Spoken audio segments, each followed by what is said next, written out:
For the first time in several years, the National Weather Service is issuing a high risk of excessive rain in south-central Texas, likely affecting areas west of San Antonio.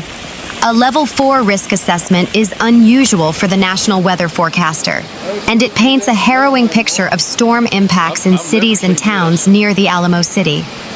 National Weather Service meteorologists confirmed with Maya Say that a Level 4 high risk of excessive rainfall will be issued for areas west of San Antonio, though the exact location or timing was not immediately available. However, the latest data from the Weather Prediction Center shows that towns from Castroville to the Texas-Mexico border fall within this high-risk zone. This comes as 10 to 15 inches of rain have already been reported in some areas of south-central Texas, and forecasters warn that another torrential downpour is on the horizon. A 500-year flood is getting underway for areas between Del Rio and San Antonio, Texas. More than a foot of rain has already fallen, and this area is now under a rare high risk, said Fox San Antonio meteorologist Brad Soder on Facebook. It's been more than a few years. A meteorologist with the National Weather Service San Antonio Austin office told Maya Say when asked when the last high risk was issued in the region. We have a flood watch out, and that's not going to change, but we might change the numbers in it about how much rain we get. The agency had already been warning of potentially life-threatening rainfall totals and flooding. With the highest possible rainfall totals across forecasting agencies skyrocketing since Tuesday, the risks are rising. A BC Austin meteorologist, Avery Tomasco, says the latest data he pulled suggests another 10 to 20 inches could accumulate between Tuesday night and Wednesday evening. AccuWeather meteorologists are also sounding alarm bells about late-night Tuesday storms, saying their highest rain total models show up to 24 inches around San Antonio and the Texas Hill Country. A high risk for excessive rainfall means the National Weather Service Weather Prediction Center expects widespread flash flooding. The agency issues this risk level when severe, widespread flash flooding is expected, including areas that don't normally experience it. At least 18 roads were closed Tuesday morning due to high water. The closures were reported across several parts of the city, with flooding impacting low water crossings and other flood-prone areas. One particular trouble spot was Highway 281 at Brook Hollow. According to Texas Department of Transportation, only the left lane of Highway 281 southbound was open between Brook Hollow and Thousand Oaks. Additional rounds of rain are expected throughout the day, raising concerns that more roads could become impassable. Officials are urging drivers to avoid flooded streets and remember the safety message: turn around, don't drown. Even a small amount of moving water can sweep away a vehicle. Residents are encouraged to check current road conditions before traveling and allow extra time for the morning commute.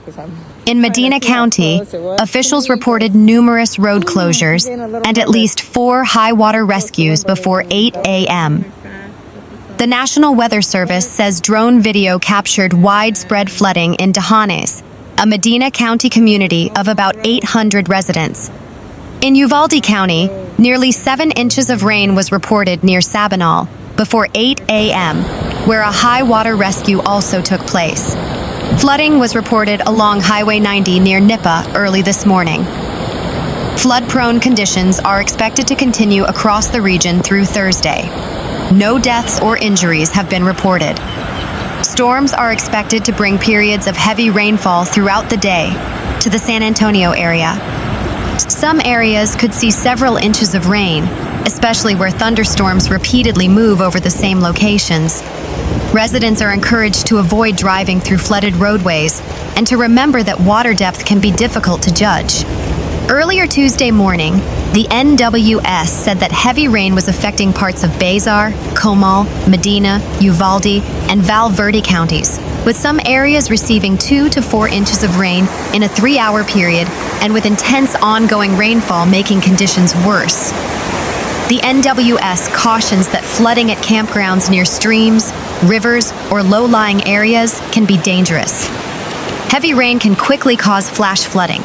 If alerted to flooding, campers and those in the vicinity of campgrounds should get to higher ground immediately. As the day wears on, weather officials say the main concern is not just the amount of rain, but how quickly it can fall. Additionally, even after storms move through, runoff can continue to create dangerous conditions in flood-prone areas. Temperatures will remain unusually mild for July because of the clouds and rain, with highs only reaching the low 80s. More showers and thunderstorms are possible through the week as moisture continues to move into the region. For now, San Antonio residents are encouraged to keep an eye on changing weather conditions while allowing extra time for morning travel and remaining prepared for more rounds of rain. On Saturday night, flooding in San Antonio turned deadly, according to officials at Joint Base San Antonio-Lackland. First responders from the Lackland Fire Department responded to a severe flash flood incident on Hall Street involving a trapped vehicle. One person was declared dead at the scene, while other details have yet to be released. A flash flood watch is in effect for the I-35 corridor, including San Antonio and Austin, and the Hill Country, and Edwards Plateau for several days, beginning at 9 p.m. Monday night. Flood-prone conditions are expected through Thursday night for the watch area, where 2 to 6 inches of rain could fall. Some isolated spots could see up to 10 inches.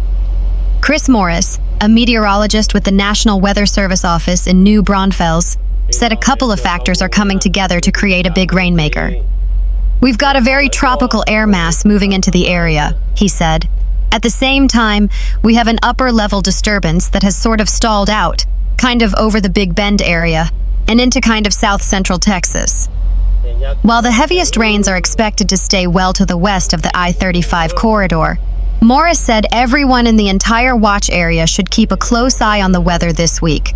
He said roads could become flooded and be dangerous, especially after dark. "Some of our bigger floods do happen during the overnight hours," Morris said. "It makes flooding extremely difficult to see. So if anyone is going to be out on the roads during that time frame, and they come up to flooded roads, please turn around, don't drown." The Weather Service reports most drownings involve motorists trying to drive on a flooded road. This latest round of rains and flooding also spell more relief for the area's 7-year drought. The U.S. Drought Monitor reports nearly the entire northern third of Bexar County has emerged from drought conditions, and conditions have greatly eased elsewhere in the county. Saturday's rain and flooding were largely concentrated on the far west side of San Antonio. Most spots received around 1.5 inches, while other areas recorded 2 or 3 inches. Meanwhile, heavy downpours in South Texas washed out highways and stranded motorists Tuesday, as forecasters warned that a threat of more severe weather could bring dangerous flooding to already drenched counties near the border with Mexico. Storms dumped up to a foot of rain in some rural areas of Texas, leading to dozens of high-water rescues across the region, and officials shutting down portions of a busy highway for hours near Uvalde, about 80 miles, 129 kilometers west of San Antonio.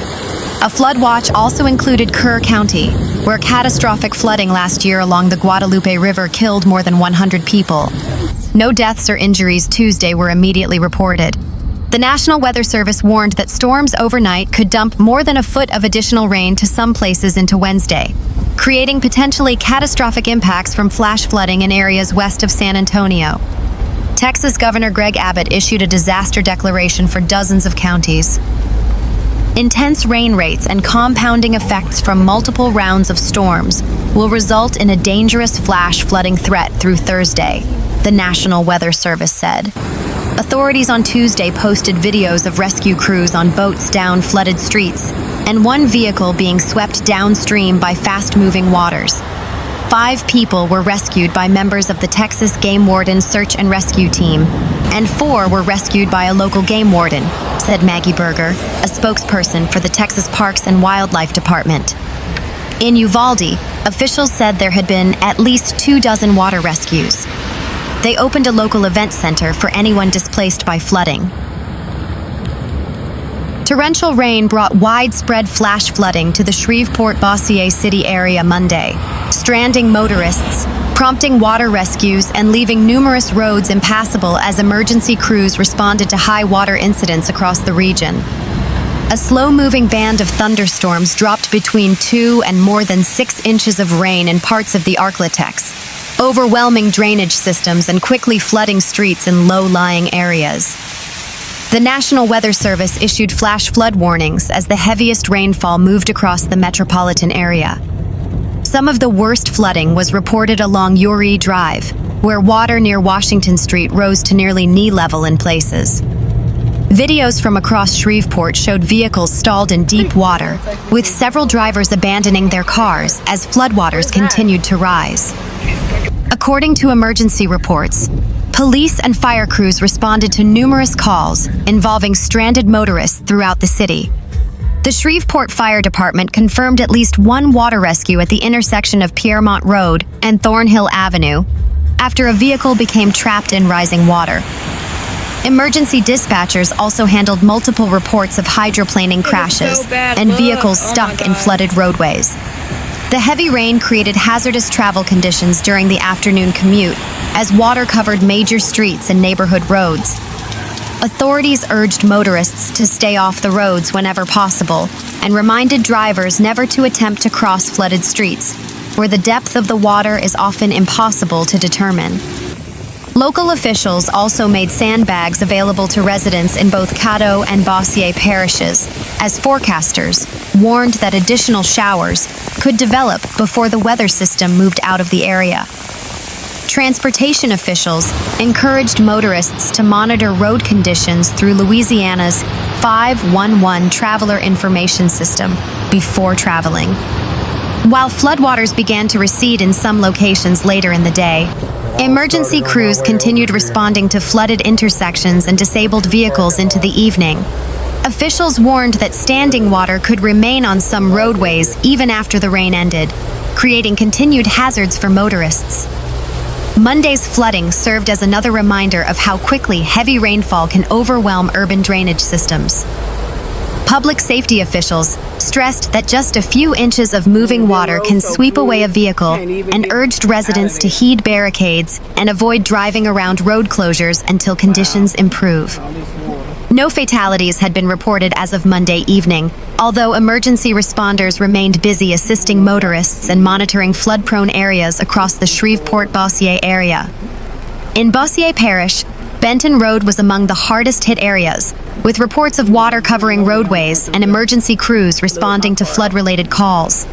Officials urged drivers to avoid flooded streets and warned that conditions could change rapidly as additional rainfall moved through the area. In Shreveport, flooding was reported near the Brooks 5A Medical Center, creating hazardous travel conditions for motorists in the area.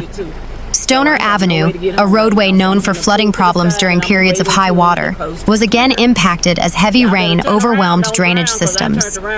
Emergency officials continued to remind residents of the dangers of driving through flooded roadways. The National Weather Service's safety message remains: turn around, don't drown, as floodwaters can be deeper and more dangerous than they appear. Residents across the ArkLaTex were encouraged to monitor KTBS 3 weather updates, avoid unnecessary travel, and seek alternate routes when encountering standing water. Flash flooding across southwest Louisiana caused flooded streets in multiple cities early Tuesday, including Sulphur, Westlake, and Lake Charles. In Sulphur, some areas picked up nearly 5 inches of rain, and residents near Brook Street and Pinecrest Drive said water rose quickly, high enough to push trash through the neighborhood and leave cars stranded. Kelsey Amundsen said she could not make it to work because the water was too high for her car. The water was getting so high that it was going to go into the tailpipe, Amundsen said. I couldn't drive anywhere else, so I basically had to get up on the grass and park it there. The water was getting so high that it was going to go into the tailpipe, Amundsen said. I couldn't drive anywhere else, so I basically had to get up on the grass and park it there. Other residents described dramatic differences in water depth across the same area. Right here, it wasn't that high. It was like ankle deep, one resident said. But back there, it was all the way up to the waist. They also said trash was carried by the rushing water. Trash was floating everywhere, the resident said, and the trash cans fell over and started going to the houses. While residents said they were grateful floodwater did not get inside their homes, some said the problem is recurring whenever heavy rain moves through. anytime it rains a lot, Amundsen said. I don't know why, but this area is just horrible when it comes to flooding. Meanwhile, human error and pump delays led to widespread street flooding Saturday afternoon, when heavy rain moved through New Orleans, marking another difficult day for the city's Sewerage and Water Board and area residents like Teresa Donaldson in Lakeview. I'm New Orleans born and raised, Donaldson said. I have no faith in these pumps anymore. If they're on or off, we're still going to flood. Multiple pumping stations experienced problems during the storm, including Drainage Pumping Station 7, or DPS 7, which serves City Park, Lakeview, and parts of Mid-City. The station's 3 pumps went offline as about 3.5 inches of rain fell in an hour Saturday. Sewerage and Water Board Executive Director Randy Heyman said human error knocked the pumps offline, causing street flooding in the area. This resulted in high levels that impacted the lower Lakeview area and Mid-City, City Park, for about an hour and a half, Heyman said. The underpasses at Marconi Drive and Canal Boulevard also flooded. A separate pumping problem occurred in Hollygrove, where Pritchard Pump Station had only 1 pump running when it should have had 2. That resulted in high water levels in the neighborhood for about 2 hours. New Orleans City Council member Amy McCarran, whose district includes Lakeview and parts of Mid-City, is demanding answers from the Sewerage and Water Board. Every single time it rains, I worry, McCarran said. I worry because residents worry. You had situations where almost my entire district was flooded for this one event, she said.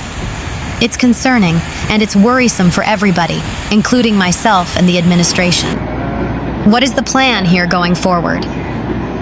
McCarran and some of her council colleagues are expected to tour DPS 7 Tuesday morning with Sewerage and Water Board leaders. Donaldson expects the city and the beleaguered Sewerage and Water Board to do better. Got to be more careful. It floats.